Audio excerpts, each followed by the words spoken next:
അപ്പോൾ ദേശീയ വിദ്യാഭ്യാസ നയം ഇന്ന് പ്രശ്നമാണ്. അതിനെ ഫലപ്രദമായി ചേർക്കേണ്ട സംസ്ഥാന ഗവൺമെൻറ് കിട്ടിയ സന്ദർഭം മുതലാക്കുന്ന ഒരു രീതിയിൽ പലപ്പോഴും പെരുമാറുന്നുണ്ട് എന്നുള്ള വിമർശനവും ഉണ്ട്. ചില സംസ്ഥാനങ്ങൾ വളരെ ബോൾഡായിട്ട് നിൽക്കുമ്പോൾ നമ്മുടെ സംസ്ഥാനത്ത് ഒരുപാട് വിട്ടുവീഴ്ചകൾ ഈ കാര്യത്തിൽ വരുന്നുണ്ട് എന്നുള്ള വിമർശനമുണ്ട്. അതിനോടങ്ങ് സൗകര്യപൂർവ്വം പ്രശ്നങ്ങൾ വിസ്മരിച്ചുകൊണ്ട് അതിനോടൊട്ടിരുന്ന് കിട്ടുന്നത് ലാഭം, വേവുന്ന പരക്ക് ഊരുന്ന കഴുക്കൂലി ലാഭം എന്നുള്ള നിലയിലുള്ള ഒരു നയം എടുത്ത് പോകുന്ന ഒരു സംസ്ഥാന നയവും കാണുന്നുണ്ട്. അപ്പോൾ വിദ്യാഭ്യാസ രംഗം ആശങ്ക ഉണർത്തുന്നു. പിന്നെ നമുക്കറിയാം, പൊതുവിദ്യാഭ്യാസവും സൗകര്യങ്ങളും അതിൻ്റെ അടിസ്ഥാന സൗകര്യങ്ങളും ഒക്കെ വർദ്ധിപ്പിക്കുന്ന കാര്യത്തിൽ കഴിഞ്ഞ ഗവൺമെൻറ്റുകളൊക്കെ ടോപ്പ് പ്രയോറിറ്റി കൊടുത്തിരുന്നു. കഴിഞ്ഞ 5 വർഷക്കാലമായി കേരളത്തിൽ വിദ്യാഭ്യാസ സൗകര്യം ഉയർത്താൻ വേണ്ടി ഒരു ശ്രമം നടക്കുന്നില്ല. വളരെയധികം ആ കാര്യത്തിൽ ഗവൺമെൻറ് പിറകിലാണ്. വൻകിട പ്രോജക്റ്റുകൾ വേണ്ടെന്നാരും പറയുന്നില്ല. വൻകിട പ്രോജക്റ്റുകൾ കൈകാര്യം ചെയ്യുന്ന തിരക്കിൽ ജനങ്ങളുടെ അടിസ്ഥാനപരമായ വിദ്യാഭ്യാസ സൗകര്യം, ഉദാഹരണമായി മലപ്പുറം ജില്ലയിൽ തന്നെ +2 അതുപോലെ തന്നെ വിദ്യാഭ്യാസ സൗകര്യങ്ങളുടെ ഡിഗ്രി അടിസ്ഥാനത്തിൽ ഒക്കെ കൂട്ടണമെന്ന് പറഞ്ഞത് എല്ലാ കണക്കുകളുടെ അടിസ്ഥാനത്തിലാണ്. നിയമസഭയിലും ബാക്കിയുള്ളടത്തും ഒക്കെ വളരെ ഗൗരവത്തിലാണ് ഈ വിഷയം നമ്മൾ അവതരിപ്പിച്ചത്. പക്ഷേ അത് ചെവിക്കൊണ്ടില്ല. ചില വിഷയങ്ങൾ അങ്ങ് അവഗണിക്കാൻ, ചെവി കൊടുക്കാതെ അങ്ങോട്ട് കേട്ടിട്ടില്ല എന്നുള്ള ഭാവത്തിൽ നടക്കാൻ ഈ ഗവൺമെൻറ്റിന് ഒരു മടിയില്ല. അപ്പോൾ അതുകൊണ്ട് തന്നെ വിദ്യാഭ്യാസ രംഗത്ത് ഗവൺമെൻറ്റിൻ്റെ പ്രയോറിറ്റി ഒക്കെ മാറിയോ എന്ന സംശയമുണ്ട്. ഉന്നത വിദ്യാഭ്യാസ രംഗത്ത് വലിയ പരിഷ്കാരം ഇപ്പോഴത്തെ ഭരണകക്ഷി പറയുന്നുണ്ട്. പരിഷ്കാരങ്ങൾക്ക് നമ്മളൊരു കാലത്ത് എതിരായിട്ടില്ല. പരിഷ്കാരങ്ങൾ കൊണ്ടുവന്നതും ആകെ മാറ്റിയതും നമ്മളാണ്. സ്വാശ്രയ വിദ്യാഭ്യാസ നയം കൊണ്ടുവന്നതാണ് കേരളത്തിൽ റവല്യൂഷണറി ആയിട്ടുള്ള ചേഞ്ച് വിദ്യാഭ്യാസ രംഗത്ത് ഉണ്ടാക്കിയത്. അതും കൂടി ഇല്ലായിരുന്നെങ്കിൽ നമ്മുടെ നിലവാരം പറ്റ താന്നു പോയിട്ടുണ്ടാവുമായിരുന്നു. ആ റവല്യൂഷൻ കൊണ്ടുവന്നത് നമ്മുടെ 2-3 ഗവൺമെൻറ്റുകളാണ്, പ്രത്യേകിച്ച് 2 ഗവൺമെൻറ്റുകളാണ്. 2001 അതുപോലെ 2011 വന്ന UDF ഗവൺമെൻറ്റുകളാണ് ആ റവല്യൂഷൻ കൊണ്ടുവന്നത്. അപ്പോൾ അതുകൊണ്ട് തന്നെ ഇനിയിപ്പോൾ വരാനുള്ള കാലത്ത് ഈ ഇടതുപക്ഷ ഗവൺമെൻറ് വിദ്യാഭ്യാസ നയത്തിൽ അത്തരം മാറ്റങ്ങൾ കൊണ്ടുവരുന്നതിനല്ല നമ്മൾ എതിർക്കുന്നത്. പക്ഷേ ഇവർ ചെയ്യുമ്പോൾ അത് മാത്രമായി മാറുമോ? സ്വകാര്യവൽക്കരണം എന്ന് പറഞ്ഞാൽ പിന്നെ സ്വകാര്യവൽക്കരണം തന്നെ, വേറൊന്നുമില്ല. ഒരു ബാലൻസ് ഒപ്പിച്ച് പോണ പരിപാടി ഇല്ലാതിരുന്നാൽ അതിനെയും വിമർശിക്കേണ്ടി വരും. അപ്പോൾ അതുകൊണ്ട് തന്നെ ഇന്ന് നമുക്ക് ചർച്ച ചെയ്യേണ്ട ഒരുപാട് കാര്യങ്ങളുണ്ട്. വിദ്യാഭ്യാസ രംഗത്ത്, ഉന്നത വിദ്യാഭ്യാസ രംഗത്തും അതുപോലെ പ്രാഥമിക വിദ്യാഭ്യാസ രംഗത്തും ഒക്കെ ഉണ്ട്. ഇപ്പം നമ്മളെ സംബന്ധിച്ചിടത്തോളം നമ്മുടെ ലക്ഷ്യത്തിലേക്ക് നമുക്ക് എത്തണം. ഒരുപാട് പുരോഗതികൾ നമുക്കുണ്ടാകണം. അതിനു വേണ്ടിയിട്ടാണ് നമ്മൾ എന്നെ അങ്ങോട്ട് ഇറക്കാൻ ഇവർ ശ്രമിക്കുന്നുണ്ട്. ഈ മൈക്കും കൊണ്ട് അങ്ങോട്ട് ഇറങ്ങിയിട്ടൊരു ട്രെയിനിങ് പോലെ. എനിക്ക് തന്ന സമയം 1 മണിക്കൂറായതുകൊണ്ട് ട്രെയിനിങ്ങിന് ഞാൻ തീരുമാനിച്ചിട്ടുണ്ട് 3 മണിക്കൂർ സമയം തന്നാലല്ലാതെ നിലത്തുനിന്ന് അങ്ങോട്ട് ഇറങ്ങൂല എന്നുള്ളത്. അല്ലെങ്കിൽ അവിടെ എത്തൂല, ഞാൻ വെറുതെ കയറി പോരേണ്ടി വരും. അവിടെ നിങ്ങൾ അങ്ങനെ സമയം നീട്ടി തരണം എന്നല്ല പറഞ്ഞത്. 1 മണിക്കൂർ ആ സമയമെങ്കിൽ ഇവിടെ നിന്ന് സംസാരിക്കും. 3 മണിക്കൂറാണെങ്കിൽ മാത്രമല്ല, 2 മണിക്കൂർ കൂടുതലുണ്ടെങ്കിൽ ഞാൻ മൈക്കും പിടിച്ച് അങ്ങോട്ട് ഇറങ്ങൂ എന്നുള്ളൊരു തീരുമാനത്തിലുള്ളത്. കാരണം ട്രെയിനിങ് എന്ന് പറഞ്ഞാൽ അത് നിങ്ങളെ കൊണ്ട് കുറേ പണിയെടുപ്പിച്ച് ചെയ്യേണ്ട ഒരു പണിയാണ്. കാരണം നിങ്ങളുടെ കയ്യിലിരിക്കുന്ന ആ സാധനത്തിൽ കുറേ വരപ്പിക്കാനുണ്ട്, കുറേ അതിന് മാച്ച് ചെയ്ത് നോക്കാനുണ്ട്, ഗ്രൂപ്പാക്കി തിരിക്കാനുണ്ട്. വെറുതെ ഒരു പൊട്ടീസായിട്ട് ഇങ്ങനെ ട്രെയിനിങ് എന്ന് പറഞ്ഞിട്ട് പോയിട്ട് കാര്യമില്ല. ട്രെയിനിങ് ആകുമ്പോൾ പിന്നെ ട്രെയിനിങ് പോലെ എടുക്കണം. അതേപോലെ തന്നെ നമ്മൾ മുന്നോട്ട് പോവുകയും ചെയ്യണം. അപ്പോൾ നിങ്ങളെ കൊണ്ട് വരപ്പിക്കാൻ നിന്നാൽ ഒരു 5 മിനിറ്റ് അങ്ങനെ പോകും. നിങ്ങളെ കൊണ്ടൊരു സ്റ്റോറി പറഞ്ഞിട്ട് അതിൽ നിന്ന് ചില ഫിക്ഷൻസ് എടുക്കാൻ വേണ്ടി പറഞ്ഞാൽ അതിന് കുറേ സമയം പോകും. ട്രെയിനിങ് എന്ന് പറഞ്ഞാൽ നിങ്ങളെ കൊണ്ട് പണിയെടുപ്പിക്കുന്നതിൻ്റെ പേരാണ്. അപ്പോൾ ഞാൻ അതിലേക്ക് ഇപ്പം മുതിരുന്നില്ല. ഞാൻ ചില പോയിന്റ്സ്, അതിനാണ് ഞാൻ തുടക്കത്തിൽ തന്നെ പറഞ്ഞത് അല്ലാഖിലു തക്കഫീഹി അൽ-ഇഷാറ, ബുദ്ധിയുള്ളവർക്ക് സൂചന മതി എന്ന് പറഞ്ഞത്. അപ്പോൾ ഈ സൂചന എന്ന് പറയുന്നത് നമ്മൾ നൽകിക്കൊണ്ടിരിക്കുക. നിങ്ങൾ എന്നേക്കാളൊക്കെ ഒരുപാട് ബുദ്ധിയുള്ളവർ, ഒരുപാട് വായിക്കുന്നവരാണ്. ചർച്ചയ്ക്ക് എന്നെ വിളിച്ചു എന്ന് മാത്രമേ ഉള്ളൂ. ഞാൻ പറയുന്നത് വെറുതെ ഇടക്കിടക്ക് പറയുമ്പോൾ നിങ്ങളെ ഇതാക്കാനല്ല കേട്ടോ. നിങ്ങൾ അങ്ങനെയാകണം. അധ്യാപകരാണ് ഏറ്റവും കൂടുതൽ അപ്ഡേഷനിൽ ഉണ്ടാകേണ്ടത്. കാരണം ഇന്നത്തെ കുട്ടികൾ എന്ന് പറഞ്ഞാൽ അത്രമാത്രം റിസർച്ച് ചെയ്യുന്ന കുട്ടികളാണ്. അറിയാതെയാണെങ്കിലും യൂട്യൂബിലും ഫേസ്ബുക്കിലും ഇതിലൊക്കെ ഇരുന്നിട്ട് കുട്ടികളൊക്കെ വളരെ അഡ്വാൻസ്ഡ് ആണ്. നമ്മൾ വിചാരിക്കുന്നത് പോലെ അവരാ പഴയ ആൾക്കാരൊന്നുമല്ല. ഇപ്പോൾ പ്രൊഫഷണൽ കോളേജുകളിൽ പോകുമ്പോൾ അധ്യാപകർ നമ്മോട് പറയുന്ന ഒരു കാര്യമുണ്ട്. ഒരു കോളേജിൽ പോയാൽ, കോളേജിൻ്റെ പേര് ഞാൻ പറയുന്നില്ല, അവിടുന്ന് 2-3 അധ്യാപകർ ഇരുന്നിട്ട് എന്നോട് ചോദിച്ചു, സാർ ഞങ്ങളൊക്കെ പഠിച്ചിരുന്ന കാലഘട്ടത്തിൽ ലാംഗ്വേജ് അധികം ഒന്നും ആവശ്യമുണ്ടായിരുന്നില്ല, ഞങ്ങൾ ഇത്രയും കാലം മലയാളത്തിൽ തന്നെയാണ് കോളേജിലൊക്കെ പഠിപ്പിച്ചുകൊണ്ടിരുന്നത്, പക്ഷേ ഇപ്പോഴൊക്കെ ഗൾഫിലും അവിടെ ഇവിടെയൊക്കെ പഠിച്ച കുട്ടികൾ ഫാന്റാസ്റ്റിക് ലാംഗ്വേജ് ആയിട്ടാണ് വരുന്നത്, അപ്പോൾ അവരുടെ മുമ്പിൽ പിടിച്ചു നിൽക്കാൻ പറ്റുന്നില്ല, എന്ത് ചെയ്യുമെന്നതാണ്. അപ്പം നമ്മൾ വിചാരിക്കുന്നത് ഇന്ന് കുട്ടികൾ താഴെയൊന്നുമല്ല, കുട്ടികൾ ഒരുപാട് മുകളിലായി. കുട്ടികൾ അവർക്ക് ആകെയുള്ളൊരു പ്രശ്നം ഇമോഷണൽ സ്റ്റെബിലിറ്റി എന്ന് പറയുന്നത്, എങ്ങനെയാണ് ചെയ്യേണ്ടത്, എങ്ങനെയാണ് പെട്ടെന്ന് എടുത്ത് ചാടാതിരിക്കേണ്ടത്, എങ്ങനെയാണ് ഒരാളെ കയറി പരിചയപ്പെടേണ്ടത്, ഈ കാര്യങ്ങളൊന്നും ഇല്ലാന്നേ ഉള്ളൂ. പക്ഷെ ബാക്കിയുള്ള കാര്യത്തിലൊക്കെ നമ്മളെക്കാളൊക്കെ മുമ്പിലാണ് കുട്ടികൾ. അപ്പോൾ ഇമോഷണൽ സ്റ്റെബിലിറ്റി എന്ന് പറയുന്ന ഒരു സാധനം കൂടി അവർക്ക് ഉണ്ടാക്കി കൊടുക്കാൻ നമ്മൾ ഒന്ന് മുന്നിട്ടിറങ്ങിക്കഴിഞ്ഞാൽ അത് വളരെ വലിയൊരു ഉപകാരമായിരിക്കും. നിങ്ങൾ അറിയുന്നില്ലേ കാര്യങ്ങളൊക്കെ? കാരണം ഇന്ന് ഞാൻ രാഷ്ട്രീയപരമായി പറയല്ല, പക്ഷെ അതും കൂടി നിങ്ങളെ ചിന്തയിലേക്ക് വെക്കുകയാണ്. കാരണം കുട്ടികൾ ഇന്ന് കോൺട്രാഡിക്ഷനിലാണ്. കോൺട്രാഡിക്ഷൻ. സിനിമ അവരോട് പറഞ്ഞുകൊണ്ടിരിക്കുന്നത് ഒരു കഥയാണ്, നമ്മുടെ കവിതയും കഥയും പറഞ്ഞുകൊണ്ടിരിക്കുന്നതും അതേ കഥയാണ്. എന്നാൽ നമ്മൾ ക്ലാസ് റൂമിൽ പറഞ്ഞുകൊണ്ടിരിക്കുന്നത് അതിന് എഗെയിൻസ്റ്റ് ആയിട്ടുള്ള കാര്യമാണ്. ഇതാണ് കുട്ടികൾ വിലയിരുത്തുന്നത്. നിങ്ങൾ ഏതെങ്കിലും ഒരു അധ്യാപകൻ പോയിട്ടൊരു മൂല്യം പറഞ്ഞാൽ അതിനെയൊക്കെ ഒരു പഴഞ്ചനായിട്ടാണ് കുട്ടികൾ കാണുന്നത്. നേരെ മറിച്ച് അവർ കാണുന്ന സിനിമകളൊക്കെ പറയുന്നത് എന്താണ്? ഇപ്പൊ സിനിമാ ലോകത്ത് തന്നെ ചർച്ച നടന്നുകൊണ്ടിരിക്കുകയാണ്. ഹീറോസ് ആയിട്ട് അഭിനയിക്കുന്ന ആളുകൾക്ക് എന്തായാലും നെഗറ്റീവ്സും കൊടുക്കരുതെന്ന്. സിഗരറ്റ് വലി, അതേമാതിരി മദ്യപിക്കുന്ന ഹീറോ, അതൊക്കെ ഒഴിവാക്കണം എന്നുള്ളതാണ്. കാരണം അത് ഒഴിവാക്കുക, അത്രയും സ്വാധീനം കുട്ടികളിൽ ഉണ്ടാകുന്നു. മോഹൻലാൽ അല്ലെങ്കിൽ മമ്മൂട്ടി പോലെയുള്ള ആളുകളൊക്കെ സിനിമയിൽ വലിയ ഹീറോയായി അവർ വൈകുന്നേരം മദ്യപിക്കുന്ന രംഗം കൂടി അതിലുണ്ടെങ്കിൽ കുട്ടികൾക്ക് മനസ്സിലായി മദ്യപിച്ചിട്ടും ഹീറോ ആകാമെന്ന്. കാരണം ഇമിറ്റേഷനാണ് മൊത്തത്തിൽ നടക്കുന്നത്. എന്നാൽ നമ്മുടെ ഈ ഇന്നത്തെ കാലഘട്ടത്തിലെ സർക്കാരൊക്കെ അതിനെ അങ്ങനെ, നിങ്ങൾ ആലോചിക്കുന്നുണ്ടോ? ഞാനൊരു വിവാദം പറയുകയല്ല കേട്ടോ, നിങ്ങൾ ആലോചിക്കുന്നുണ്ടോ? അതായത് ഒരു ഭാഗത്ത് ശിരോവസ്ത്രത്തെക്കുറിച്ച് ചർച്ച ചെയ്യുന്നതിന് ഏകദേശം 2 ആഴ്ച മുമ്പേ നമ്മുടെ മുഖ്യമന്ത്രി അത് പറഞ്ഞിട്ടുണ്ട്. അതധികം ചർച്ചയായിട്ടില്ല. ഈ കുട്ടി പോലീസുകാരായ ആളുകൾ തട്ടം ധരിക്കരുത് എന്ന് ആദ്യം പറഞ്ഞത് ഇന്ത്യയിൽ മുഖ്യമന്ത്രിയാണ്. അതിനുശേഷമാണ് മറ്റുള്ളവർത്തൊക്കെ പറയാൻ തുടങ്ങിയത്. ഞാൻ മുഖ്യമന്ത്രി ഇങ്ങനെ പേരെടുത്ത് പറയല്ല, ഇത് നടന്നതാണല്ലോ, പത്രങ്ങളിലൊക്കെ വന്നതല്ലേ. അപ്പൊ കുട്ടി പോലീസ് ആകണമെങ്കിൽ അതിൽ ഈ കുട്ടികൾ വേണ്ട എന്നല്ലേ അതിന്റെ അർത്ഥം. കാരണം നമ്മൾ പഠിച്ചൊരു മൂല്യമുണ്ട്. ഇതിൽ വ്യത്യസ്തമായ ജാതിക്കാരും മതക്കാരും ഒക്കെ ഉണ്ടാവും, പക്ഷെ അവരൊക്കെയും ഒരു ധാർമ്മികതയിലാണല്ലോ പോകുന്നത്. ആ ധാർമ്മികതയിലൂടെയാണല്ലോ നമ്മൾ എല്ലാവരും പോകേണ്ടത്. അല്ലെങ്കിലോ നമ്മുടെ സ്കൂളുകളിൽ ധാർമ്മികതയില്ല. സ്കൂൾ ധാർമ്മികത പഠിപ്പിക്കാൻ പാടില്ലാത്ത ഒരു സെന്റർ ആണോ? നമ്മൾ പറയുന്നത് എന്താണ്? സ്കൂളുകളിൽ എന്ത് വേണ്ട?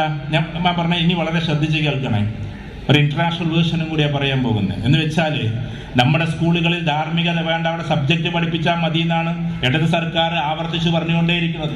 ഫിസിക്സുകാരൻ ഫിസിക്സ് പഠിപ്പിച്ചാൽ മതി, ബയോളജിക്കാരൻ ബയോളജി പഠിപ്പിച്ചാൽ മതി. എന്നാൽ എന്താ അവസ്ഥ? നിങ്ങൾ ലോകത്തിലെ ഏത് സിലബസും നിങ്ങൾ എടുത്തു നോക്കുക, അവിടെ ബിഹേവിയറൽ സൈക്കോളജി ഉണ്ട്, മാനറിസം ഉണ്ട്. ഇതൊന്നും പഠിപ്പിക്കാതെ ഒരു സ്കൂൾ മുന്നോട്ട് പോകണില്ല. ഇന്ന് നമ്മുടെ സിലബസിൽ അതുണ്ടോ? അയൽവാസിയോട് എങ്ങനെയാ പെരുമാറേണ്ടത് നമ്മുടെ സിലബസിലുണ്ടോ? നിങ്ങൾ പറ. സ്കൂളിലേക്ക് ഇറങ്ങിയാൽ എന്താ മാനേഴ്സ് എന്ന് നമ്മുടെ സിലബസിലുണ്ടോ? നിങ്ങൾ പറ. അതൊക്കെ ചെറിയ കുട്ടികൾക്ക്, കുറച്ചാൾക്കാർ മാത്രം പഠിക്കല്ലേ ഉള്ളൂ. ഈ NSSലൊക്കെയുള്ള കുട്ടികൾ മാത്രമേ അത് പഠിക്കുന്നുള്ളൂ. ജനകീയമായിട്ടൊരു സിലബസ് ഉണ്ടോ നമുക്ക്? നമ്മൾ പറയും യൂറോപ്യൻസ് എന്തൊരു സ്വഭാവമാണ്. യൂറോപ്പിൽ പോയാൽ എല്ലാവരും അങ്ങനെ തന്നെയാണ്. അങ്ങോട്ട് ജർമ്മനി ആയാലും, പഴയ ജർമ്മനി അല്ല ഇപ്പോൾ അത്, ജർമ്മൻ ആയാലും അപ്പുറത്ത് ന്യൂസിലാൻഡ്, നെതർലാൻഡ്സ്, അതേപോലെ തന്നെ ഇങ്ങനെയുള്ള രാജ്യങ്ങളിലൊക്കെ ഭയങ്കര പൊളൈറ്റാണ് ആളുകൾ. UK പോയാൽ എല്ലാവരും ഇങ്ങനെ ഭയങ്കര പൊളൈറ്റാണ്. എന്ത് പൊളൈറ്റാന്നറിയോ? ഓസ്ട്രേലിയയിലൊക്കെ ആളുകൾ, നിങ്ങളെന്താ വിചാരിച്ചത് ഇതൊക്കെ ഇങ്ങനെ ആകാശത്ത് നിന്ന് ഇറക്കി വിട്ട ആളുകളാണെന്നോ? അല്ല, അവരുടെ സിലബസിൽ ഇതുണ്ട്. അവരുടെ സിലബസിൽ ഇതുണ്ട്. കാരണം ആളുകളോട് എങ്ങനെ പെരുമാറണമെന്ന് അവർക്ക് ടെക്സ്റ്റിൽ പഠിക്കാനുണ്ട്. അങ്ങനെ ചെയ്യാത്ത കുട്ടിക്ക്, ഞാൻ എവിടെയോ ഒരു സ്പീച്ചിൽ പറഞ്ഞിട്ടുണ്ട്, നമ്മളൊരിക്കലും അവിടെ പ്രോഗ്രാമിന് പോയപ്പോൾ എൻ്റെ കൂട്ടുകാരൻ്റെ വീട്ടിൽ അവനും അവൻ്റെ മകളും കൂടി പിണങ്ങി. UK രണ്ടാളും പിണങ്ങി. അന്നത്തെ ദിവസം എന്തോ ഒരു കളിപ്പാട്ടത്തിൻ്റെ കഥ പറഞ്ഞിട്ട്, അപ്പോൾ ദൂരെ പോയി ഇരിക്കുകയാണ്. അവനെന്നെ വിളിച്ചിരുന്നു, മുഹമ്മദ് എന്നാണ് അവൻ്റെ പേര്. നിങ്ങൾ സ്പീച്ചിൽ പറഞ്ഞത് ഞാൻ കേട്ടു എന്നൊക്കെ പറയും, വലിയ സന്തോഷമായി എന്നൊക്കെ പറഞ്ഞു. മുഹമ്മദും മോളും കൂടി പിരിഞ്ഞു. അപ്പോൾ ഇവനുണ്ട് ഇരുന്നിട്ട്, എനിക്കതറിയില്ലായിരുന്നു, ഇവനുണ്ടിട്ട് മോളെ എന്ന് പറഞ്ഞിട്ട് എന്ത് 1 2 എന്നറിയണ ഇങ്ങനെ കൗണ്ട് ചെയ്യുന്നുണ്ട്. 5 എന്ന് പറഞ്ഞപ്പോഴേക്കും കുട്ടി വന്നിട്ട് അടുത്തിരിക്കുകയാണ്. ഞാൻ ചോദിച്ചു, ഇതെങ്ങനെ, ഇതെന്തൊരു മാജിക്, ഇതെന്തൊരു ട്രിക്കാ? സ്കൂളിലെ സിലബസിലുള്ളതാണ്. പാരൻസും കുട്ടിയും കൂടി തെറ്റിയാൽ 5 വരെ പാരന്റ് കൗണ്ട് ചെയ്യുമ്പോൾ മുമ്പേ എന്ത് ചെയ്യണം? 5 എന്ന് പൂർത്തിയാകുമ്പോൾ ഒന്നിച്ച് വന്നിരിക്കണം. അതവർക്ക് പഠിക്കാനുണ്ട്. നിങ്ങൾ ഈ സദാചാര എന്ന് പറഞ്ഞാൽ മൾട്ടി കൾച്ചേർഡ് ആയിട്ടുള്ള ആളുകളോട് എങ്ങനെയാണ് പെരുമാറേണ്ടത് അവരുടെ സിലബസിലുണ്ട്. ഇത് നമ്മുടെ കുട്ടികൾക്ക് സിലബസിൽ ഇതൊന്നും ഇല്ല. അത്ര അഡ്വാൻസിലേക്ക് നമ്മൾ എത്തിയിട്ടില്ല. നമുക്ക് സ്വകാര്യത്തിൽ ചർച്ച ചെയ്യാലോ. ഏറ്റവും ചുരുങ്ങിയതെന്ന് പോട്ടെ, ബസ്സിൽ എങ്ങനെ യാത്ര ചെയ്യേണ്ടത് നമ്മളെ കുട്ടികളെ നമ്മൾ പഠിപ്പിച്ചു കൊടുക്കുന്നുണ്ടോ? ഭക്ഷണം കഴിക്കുമ്പോൾ എന്താ മാനേഴ്സ് എന്ന് പഠിപ്പിച്ച്, മാനറിസം എന്ന് പറഞ്ഞ സാധനം തന്നെ ഉണ്ട്. ഭക്ഷണം കഴിക്കുമ്പോൾ എന്തൊക്കെയാ ശ്രദ്ധിക്കേണ്ടത് നമ്മൾ പഠിപ്പിച്ചു കൊടുക്കുന്നുണ്ടോ? അത് ഏതെങ്കിലുമൊക്കെ അധ്യാപകർ വെള്ളം കുടിക്കുന്ന സമയത്ത് ഈ ചങ്കിന്റെ ഭാഗത്തുനിന്ന് ശബ്ദം വരരുത് എന്ന് പോലും അവരുടെ സിലബസിലുണ്ട്. അതുകൊണ്ട് അവർ വെള്ളം കുടിക്കുമ്പോൾ വരെ ഈ ഭാഗത്ത് നമ്മൾ അധ്യാപകർ വരെ കുടിക്കുമ്പോൾ ഇവിടെ ശബ്ദം ഉണ്ടാവും. കാരണം നമുക്കത് ഇല്ലാത്തത് കൊണ്ട്. അപ്പൊ കുട്ടികളെ സിലബസിലൂടെ പോവല്ല. അവിടുത്തെ സിലബസ് എന്ന് പറഞ്ഞാൽ ഞാൻ അവിടുത്തെ കാര്യം ഇങ്ങനെ മാത്രം പറഞ്ഞുകൊണ്ടിരിക്കല്ല. ഇതൊക്കെ നമ്മുടെ നാട്ടിൽ നമുക്ക് ഇംപ്ലിമെന്റ് ചെയ്യാമല്ലോ. സിലബസിൽ വന്നിട്ടില്ലെങ്കിലും നിങ്ങൾ KSUക്കാർ അതിനൊക്കെ നേതൃത്വം കൊടുത്ത് ഇംപ്ലിമെന്റ് ചെയ്താൽ, ഉദാഹരണത്തിന് ഞാൻ പറയാം, ഒരു ക്ലാസ് നിങ്ങൾക്ക് വെറുതെ ഇരിക്കാന്ന് വിചാരിക്കും. ഒരു ഉദാഹരണം പറയാണ്, ഞാൻ ചെയ്യുന്ന ഒരു മെത്തഡോളജി പറയാം. നമ്മൾ ചെയ്യുന്ന ചെറുതായിട്ട് വിജയിച്ചിട്ടുള്ള ഒരു മെത്തേഡ്. ഒരു പീരീഡ് ക്ലാസ് ഇല്ല, ക്ലാസ് റൂമിൽ ആളില്ല. അപ്പൊ നമ്മൾ കയറി, നമുക്കാകെ ഭയപ്പാടാ. കാരണം എന്താ പറഞ്ഞാൽ വേറെ മരുന്നൊന്നും ഉണ്ടാവില്ല, നമ്മളടുത്ത് ഫിസിക്സ് എന്നുള്ള മരുന്നേ ഉണ്ടാവുള്ളൂ. അതുകൊണ്ട് എന്താ കുട്ടികളോട് പറയേണ്ടതെന്ന് അറിഞ്ഞൂടാ. അപ്പൊ ചെയ്യാൻ പറ്റുന്ന എന്തൊക്കെ പണികളുണ്ട്. ഈ ഫ്രീ പീരീഡാണ്. നമ്മളൊരു രാജ്യത്ത് പോയി, ആ രാജ്യത്ത് പോയ സമയത്ത് ആ രാജ്യത്ത് സ്കൂളുള്ള അന്ന് കല്യാണം ഉണ്ടെങ്കിൽ അവിടെ മാരേജ് ഫംഗ്ഷൻ തന്നെ സാറ്റർഡേ സൺഡേയിലേ നടക്കുള്ളൂ. നമ്മളിവിടുത്തെ മാതിരി തിങ്കൾ മുതൽ ഞായർ വരെ കല്യാണം നടക്കൂല. സാറ്റർഡേ സൺഡേസിൽ മാത്രമേ മാരേജ് ഫംഗ്ഷൻ ഉണ്ടാവുള്ളൂ. അതിൽ സാറ്റർഡേ സ്പെഷ്യൽ ക്ലാസ്സുകൾ ഉണ്ടാവുമല്ലോ. ആ സ്പെഷ്യൽ ക്ലാസ്സും ഉണ്ട്. കുട്ടിക്ക് മാരേജ് ഫംഗ്ഷൻ ഉണ്ടെങ്കിൽ മാരേജ് ഫംഗ്ഷന് പോകണമെന്നാണ് നമ്മളിവിടെ സമ്മതിച്ചു കൊടുക്കും. നമ്മൾ A+ എടുത്ത ഒട്ടുമിക്ക കുട്ടികളും +2 2 കൊല്ലം പഠിക്കുന്നതിലടക്ക് എളിയമാരുടെ കല്യാണത്തിനും പങ്കെടുത്തിട്ടുണ്ടാവില്ല, ചിലപ്പോൾ ജ്യേഷ്ഠത്തിൻ്റെ കല്യാണത്തിനും പങ്കെടുത്തിട്ടുണ്ടാവില്ല. അത്രക്കും ട്യൂഷൻ കൊണ്ട് പാക്ക് ചെയ്യലാണ്. പക്ഷെ ആ രാജ്യത്ത് പോയപ്പോൾ അവിടെ കല്യാണത്തിന് പോയ സ്പെഷ്യൽ മാർക്കാണ്. പക്ഷെ കല്യാണത്തിന് പോയിട്ട് ബിരിയാണി കഴിച്ച് പോന്നാൽ പോരാ, അതൊരു പ്രൊജക്റ്റാണ്. ആ കല്യാണത്തിന് പോയിട്ടുണ്ടായിട്ടുള്ള കംപ്ലീറ്റ് കാര്യങ്ങൾ റിപ്പോർട്ടായിട്ട് സ്കൂളിൽ സബ്മിറ്റ് ചെയ്യണം. അപ്പോൾ എന്തായാലും സോഷ്യൽ റാപ്പോ, എത്ര ആളുകളോട് പുതിയ രീതിയിൽ ബന്ധപ്പെട്ടു, എത്ര ആളുകളോട് സംസാരിച്ചു, എത്ര ഫ്രണ്ട്സ് മേക്കിംഗ് കപ്പാസിറ്റി, എത്ര ഫ്രണ്ട്സിനോട് അങ്ങോട്ട് കയറിയിട്ട് പരിചയപ്പെട്ടു, ഇതൊക്കെ പ്രൊജക്റ്റാണ്. അപ്പൊ കല്യാണത്തിന് പോകാന്ന് പറഞ്ഞാൽ ബിരിയാണി കഴിച്ച് വരില്ലല്ല, നേരെ മറിച്ചിട്ട് ആ കംപ്ലീറ്റ് കാര്യങ്ങൾ ചെയ്തിട്ട് മൈ മാരേജ് അല്ലെങ്കിൽ my marriage function, my marriage എന്ന് പറഞ്ഞാൽ എൻ്റെ മാരേജ് എന്നല്ല, മൈ മാരേജ് ഫംഗ്ഷൻ എന്ന് പറയാം, അല്ലെങ്കിൽ യെസ്റ്റർഡേസ് ഫംഗ്ഷൻ എന്ന് പറഞ്ഞാൽ എന്താക്കണം, അങ്ങോട്ട് കൊടുക്കണം. അപ്പൊ ടീച്ചേഴ്സ് അതിങ്ങനെ ഇവാലുവേറ്റ് ചെയ്യും. എന്നിട്ട് ആ കുട്ടിയെ പ്രശംസിക്കും, ഈ കുട്ടി ചെയ്തു വെച്ച കാര്യങ്ങൾ. അതിനുവേണ്ടി മാത്രം അവർ ഫ്രണ്ട്സിനുണ്ടാക്കുക എന്ന് പറഞ്ഞാൽ നമ്മളിവിടുത്തെ മാതിരി യോഗാലത്തം ഇരുന്നിട്ട് വിളിക്കലല്ല. ഉദ്ദേശിക്കുന്നത് ജെന്റിലായിട്ട് പോവുക, വലിയ മുതിർന്ന ആൾക്കാർ എത്ര പരിചയപ്പെട്ടു, ഇതൊക്കെയാണ്. അതൊക്കെ ഒരു സോഷ്യൽ റാപ്പോയാണ്. ഇന്ന് നമ്മുടെ കുട്ടികൾക്ക് സിലബസിൽ മാത്രം ഉള്ളത് പഠിക്കുന്നത് കൊണ്ടുള്ളൊരു ദുരന്തം എന്താ? വീട്ടിലൊരാൾ വന്നാൽ പോലും ഈ കുട്ടികൾ എന്താക്കുന്നില്ല, പരിഗണിക്കുന്നില്ല. അവർ മൊബൈലിലിരിക്കുകയാണ്. വീട്ടിലൊരു പാവപ്പെട്ട ആൾ വിവാഹത്തിന് വേണ്ടി ക്ഷണിക്കാന്ന് പറഞ്ഞാൽ നമ്മളെ വീട്ടിലേക്ക് വരുന്നത് അതിഥിയാണ്. നാളെ അവൻ ആതിഥേയനായി നമ്മൾ അതിഥിയായി ചെന്നിട്ടൊരു ഫംഗ്ഷനിൽ പങ്കെടുക്കേണ്ട സമയത്ത് പോലും ആ കല്യാണം പറയാൻ വേണ്ടി വന്ന ഒരാൾ ഒന്ന് കയറിയിരിക്കൂ എന്ന് പോലും പറയാൻ നമ്മുടെ ഈ പഠിപ്പിസ്റ്റുകളായ കുട്ടികൾക്ക് സാധിക്കുന്നില്ല എന്ന് പറഞ്ഞാൽ അത് സിലബസിലില്ലാത്തത് കൊണ്ടാണ്. സിലബസ് മാത്രമായിട്ട് കാര്യമില്ല, അതിന് പ്രാക്ടിക്കലൈസ് ചെയ്യണം. നമ്മുടെ ഇവിടെ മെമ്മറി പവറാണല്ലോ ഈ കൂട്ടുന്നത്. ഏറ്റവും കൂടുതൽ മെമ്മറി ഉള്ള കുട്ടികൾക്ക് A+ കിട്ടുമെന്നെടുത്താണ് നമ്മൾ നിൽക്കുന്നത്. അതുകൊണ്ടാണ് കുട്ടികൾ ടെസ്റ്റുകളിൽ പൊട്ടുന്നത്. ഇതൊക്കെ നമുക്ക് തിരുത്തൽ എങ്ങനെ നിങ്ങൾ എന്നോട് ചോദിക്കും. ഞാൻ ചില കാര്യങ്ങൾ പറഞ്ഞു പോവാൻ. വെറും പഠിത്തം മാത്രമായാൽ ആ കുട്ടികൾ എങ്ങനെ ലൈഫിലേക്ക് കൊണ്ടുവരും? എന്തുകൊണ്ടാണ് നീറ്റ് കുട്ടികൾ പൊട്ടുമെന്ന് മനസ്സിലായിട്ടുണ്ടാവും. നീറ്റ് എന്ന് പറയുന്ന എക്സാം ഇപ്പൊ വലിയ വിവാദം നടക്കുകയാണ്. സ്റ്റാലിൻ എന്ന് പറയുന്ന നമ്മുടെ അയൽപക്കത്തെ മുഖ്യമന്ത്രി, അതേപോലെ തന്നെ അതിന്റെ അപ്പുറത്തെ മുഖ്യമന്ത്രിയൊക്കെ ഇത് വേണ്ട, നീറ്റ് വേണ്ട എന്ന് പറഞ്ഞുകൊണ്ടിരിക്കുകയാണ്. 97% 100% മാർക്ക് കിട്ടിയ കുട്ടികളും നീറ്റിൽ പൊട്ടുന്നത്. നീറ്റ് എന്ന് പറഞ്ഞാൽ നോളേജിനെ പിന്നെ എന്ത് ചെയ്യല്ല, പുറത്തെടുക്കുന്ന ടെസ്റ്റ് അല്ല, സ്കില്ലിനെ പുറത്തെടുക്കുന്ന ടെസ്റ്റാണ്. നീറ്റിന്റെ പാറ്റേൺ അതാണ്. ഇത്രയൊക്കെ കഴിഞ്ഞു പോയിട്ടും എന്താ ഈ സിവിൽ സർവീസ്, അത് സ്കില്ലിനെ പുറത്തെടുക്കുന്നതാണ്, അല്ലാതെ വെറും നോളജിനെ പുറത്തെടുക്കുന്നതല്ല. അതിലും നോളജിൽ ഒരുപാട് ആൾക്കാർ യൂണിവേഴ്സിറ്റിയിൽ PhD കഴിഞ്ഞിരിക്കുന്നുണ്ട്, കളക്ടർമാരെക്കാളൊക്കെ വിവരമുള്ള ആൾക്കാർ. ഇപ്പൊ നോളജിനേക്കാൾ പ്രാധാന്യം സ്കില്ലിന്, നമ്മളിത് പറഞ്ഞുകൊണ്ടേയിരിക്കുകയാണ്. സ്കില്ലിന് പ്രാധാന്യം കൊടുക്കുന്ന ഒരു കാലമാണ്. ആ സ്കില്ലിന് പ്രാധാന്യം കൊടുക്കുക എന്ന് പറയുമ്പോഴാണ് ഇത് അവരുടെ ലൈഫിലേക്ക് വരും. ഇപ്പൊ ഉദാഹരണത്തിന് ഈ പറയുന്ന ഈ ശിരോവസ്ത്രത്തിന്റെ ചർച്ചകളുണ്ടല്ലോ, ഈ ശിരോവസ്ത്രത്തിന്റെ ചർച്ചകൾ ചെയ്യുക എന്നത് പോലും ഇന്ത്യൻ നിയമത്തിനെതിരെയുള്ള ഒരു കൂരമ്പാണ്. ഞാൻ അതിലേക്ക് പോകുന്നില്ല, രാഷ്ട്രീയമായി പോകുമെന്നത് കൊണ്ട്. എന്നാലും പറയണല്ലോ, നമ്മൾ മുമ്പൊക്കെ ഈ ഇവിടെയൊക്കെ പാർലമെന്റിലൊക്കെ ഇടക്കൊക്കെ പോവുമായിരുന്നു. ഞാനിപ്പോൾ മാഷുക്കറിയാം സമദാനി സാഹിബിന്റെ കൂടെ. അന്നൊക്കെ 50 പൈസ ഉണ്ടെങ്കിൽ, വളരെ ശ്രദ്ധിക്കണേ, 50 പൈസ നമ്മുടെ പോക്കറ്റിലുണ്ടെങ്കിൽ നമ്മളത് എവിടെ വെക്കണം? പാർലമെന്റിന്റെ അങ്ങോട്ട് കയറുന്ന സമയത്ത് കുറെ ബോക്സുകൾ ഉണ്ട്, അവിടെ വെക്കണം. എന്നിട്ട് നമ്മൾ അതിന്റെ നമ്പറിന്റെ ഒരു ടോക്കൺ വാങ്ങിയിട്ട് പോകണം. നമ്മൾ 50 പൈസയും ചാവിയും നമ്മുടെ വാച്ചൊക്കെ അവിടെ അയച്ചു വെക്കുന്ന സമയത്ത് ആ സമയത്ത് തന്നെ കൃപാൺ ധരിച്ചുകൊണ്ട് പോകുന്ന സിഖുകാർ, ഞാൻ എപ്പോഴോ സംസാരിച്ചിട്ടുണ്ട് ഈ വിവാദം വരുന്നതിനൊക്കെ മുമ്പേ, കയ്യിലൊരു കത്തിയും ഏന്തിക്കൊണ്ട് പാർലമെന്റിലേക്ക് പോകുന്ന ആളുകളെ നമുക്ക് കാണാൻ പറ്റും. അതാണ് സിഖുകാർ. സിഖുകാർ എന്ന് പറയുന്ന ആളുകൾ പ്രധാനമന്ത്രിയായാൽ പോലും ആ തലപ്പാവ് അഴിച്ചു വെക്കില്ല. അവര് പ്രധാനമന്ത്രിയാണ് എന്നതുകൊണ്ട്, നമ്മുടെ 2 പ്രാവശ്യത്തെ പ്രധാനമന്ത്രിയായല്ലോ പ്രിയപ്പെട്ട മൻമോഹൻ സിംഗ്. ആരെങ്കിലും തലമുടി കണ്ടിട്ടുണ്ടോ അദ്ദേഹത്തിന്റെ? അത് അവരുടെ എക്സിസ്റ്റിംഗ് ആണ്, അതിനെ മാറ്റാൻ അവർ സമ്മതിക്കില്ല. അതുകൊണ്ട് അവർക്ക് സെപ്പറേറ്റ് നിയമം, അത് സമ്മതിക്കാത്തത് കൊണ്ടാണ്. ഇനി അവർ പോട്ടെ, നമ്മളിവിടെ കുട്ടി പോലീസുകാർ വരെ തട്ടമിടരുത് എന്നാ പറഞ്ഞുകൊണ്ടിരിക്കുന്നത്. കുട്ടി പോലീസുകാർ തട്ടമിടരുത് എന്ന് പറയുമ്പോൾ അതിന്റെ ബിഗ് പോലീസിന്റെ ഏറ്റവും ടോപ്പ് റേഞ്ചിലുള്ള SP റേഞ്ചിലുള്ള സിഖുകാരോട് ഇത് പറയാൻ പറ്റുമോ? അവർ തലപ്പാവിൽ മാത്രമേ സ്റ്റാർ വെക്കൂ. ഇന്ത്യയുടെ സ്റ്റാർ തലപ്പാവിന്റെ മുകളിൽ അവർ വെക്കൂ. എന്താ അവരോട് ഇതൊന്നും പറയാത്തത്? സ്കൂളിലെ സാധാരണ കുട്ടി പോലീസുകാരോട് വരെ ഇത് ഇടരുതെന്ന് പറയുമ്പോൾ ഇന്ത്യയിലെ ബ്രിഗേഡിയന്റെ തലപ്പത്തിരിക്കുന്ന, സൈന്യത്തിന്റെ തലപ്പത്തിരിക്കുന്ന സിഖുകാരോട് നമുക്കിത് പറയാൻ മടിയാണ്. അതല്ലേ നമ്മൾ നോക്കേണ്ടത്. കാരണം ഒരു കമ്മ്യൂണിറ്റി സ്ട്രോങ് ആയി നിന്ന സമയത്ത് അവർക്കായി ഈ ഇന്ത്യ എന്ന് പറയുന്ന മഹാരാജ്യത്ത് എല്ലാവരും എന്ത് വെക്കണം? ഹെൽമെറ്റ് വെക്കണം. ഏത് ടൗണിലും ഹെൽമെറ്റ് വെക്കണം. നിയമമാണ്, സ്ട്രിക്റ്റ് നിയമമാണ്. 500 രൂപ മുതൽ അങ്ങോട്ട് ഫൈൻ ഈടാക്കാം. പക്ഷെ ഒരൊറ്റ സിഖുകാരൻ പോലും ഹെൽമെറ്റ് വെക്കണ്ടല്ലോ. ഇന്ത്യയുടെ നിയമമാണ്. അപ്പൊ ഞാൻ പറഞ്ഞു വരുന്നത് ഇത്തരം പോളിസികൾ ഞാൻ സിഖുകാരെ അഭിമാനപൂർവ്വം ഓർക്കുകയാണ്.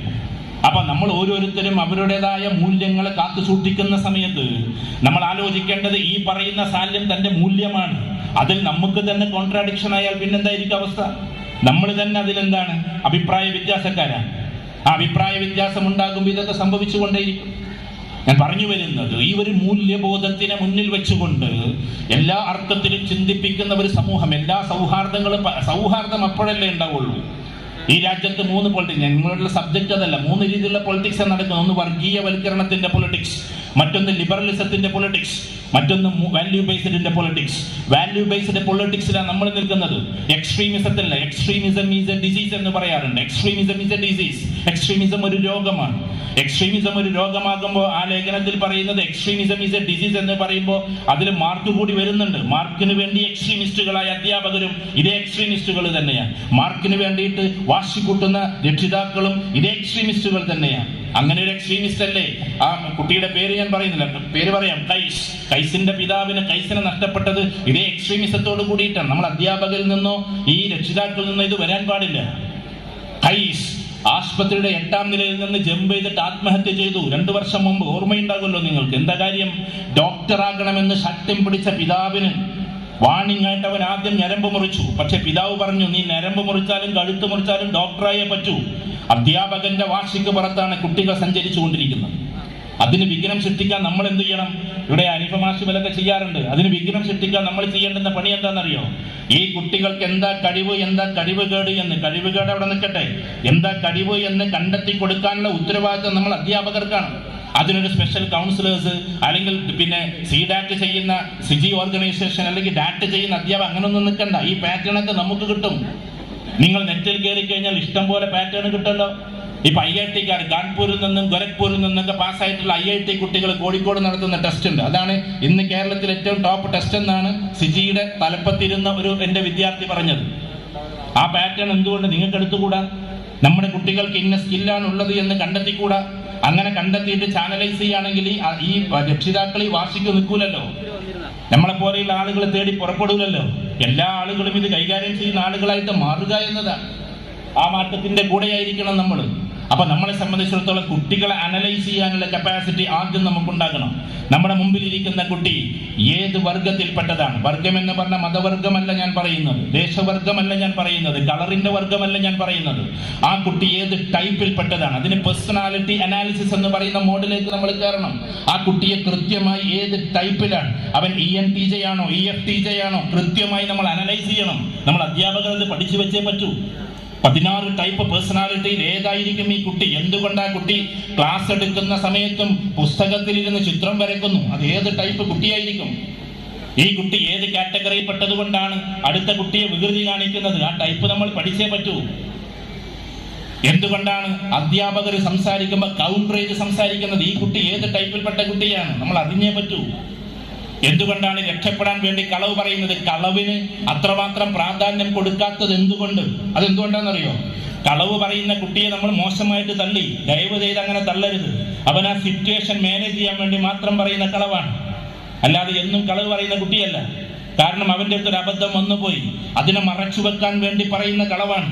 അതിനെ നമ്മൾ ഒറ്റയ്ക്ക് ഡീൽ ചെയ്യണം. ഒറ്റയ്ക്ക് ഓഫീസിലേക്ക് കൊണ്ടുപോയിട്ട് അവൻ കളവാ പറഞ്ഞത് എന്ന് നമുക്കറിയാം, പക്ഷെ ലേറ്റസ്റ്റ് ആയിട്ട് പഴയതുപോലെ നമ്മൾ ചെയ്യരുത്.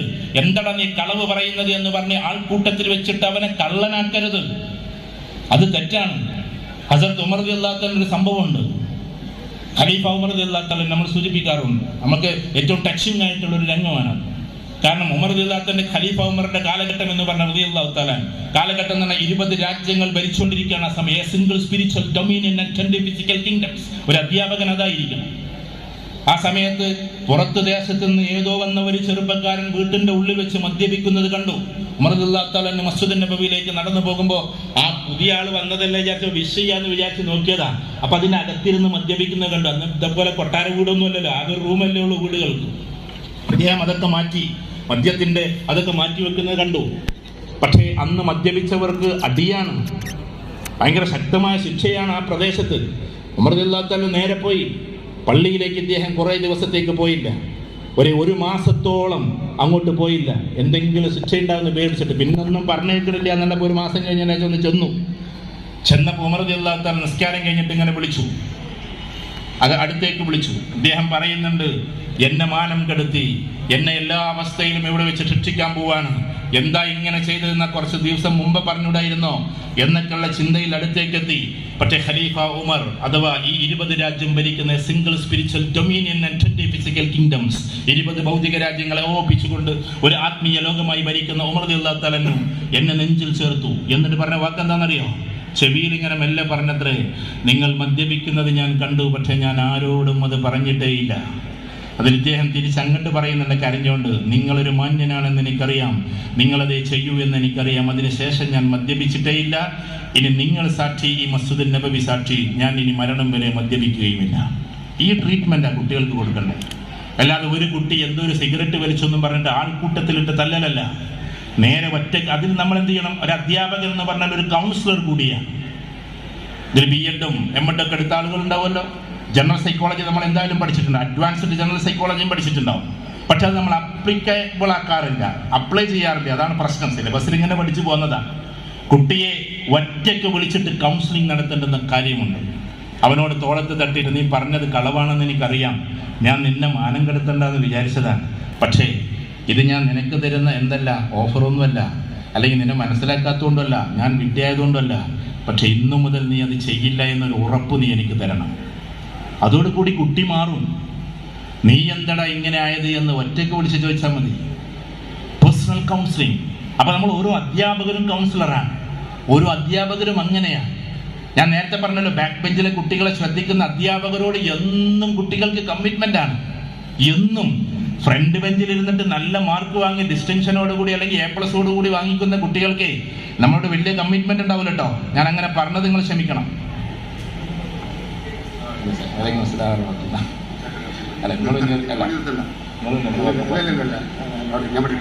ഞാൻ കുറച്ച് സമയം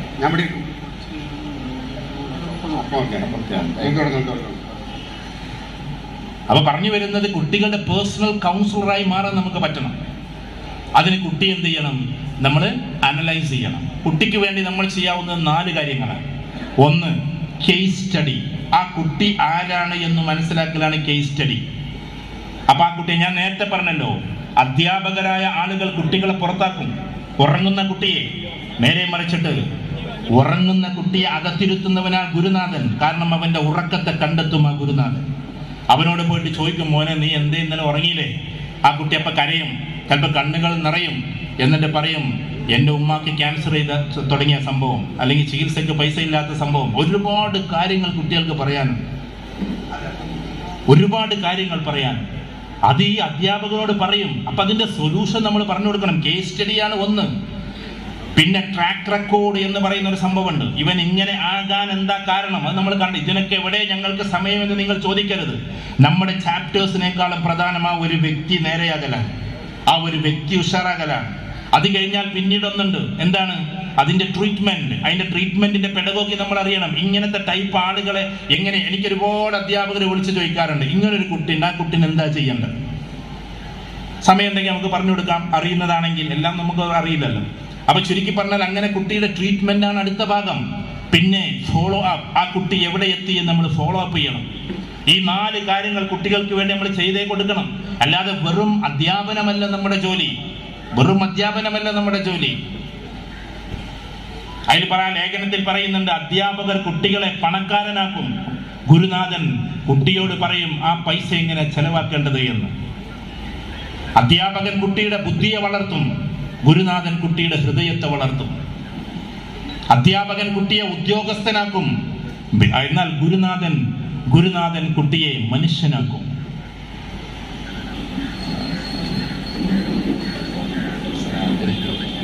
ഏതായാലും നമ്മളെ സംസാരം കുറച്ചും കൂടി നീളുന്നത് കൊണ്ട് 2 പേർക്കും പെട്ടെന്ന് പോകാനുണ്ടായത് കൊണ്ടും നമ്മൾ അതിലൊന്നും വിചാരിക്കരുത്. അവർക്ക് ഒരുപാട് സ്ഥലത്ത് പോയിട്ട് അവർക്ക് പിന്നെ ഉദ്ഘാടനം ഇങ്ങനെ പറഞ്ഞാണ്ട് പോക്കേ ഉണ്ടാവുള്ളൂ. നമ്മൾ കുറച്ച് നീളുന്നതായതുകൊണ്ടാണ് നിർത്തേണ്ടി വരുന്നത്.